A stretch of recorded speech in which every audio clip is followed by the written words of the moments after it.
North Koreans say is that they're going to build even more nuclear weapons, more tactical nuclear weapons, more missiles, missiles that can strike the United States. All that kind of language is really threatening.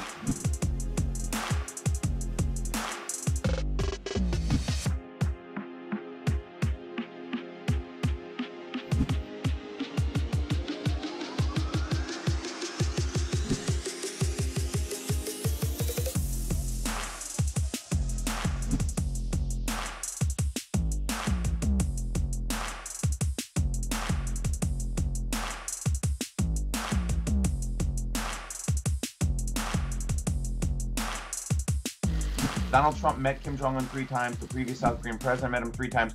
We've been talking to the North Koreans about nuclear weapons for 30 years, and we're trying to get them to sort of break or pull over or slow down or join some kind of arms control accord, and they will not.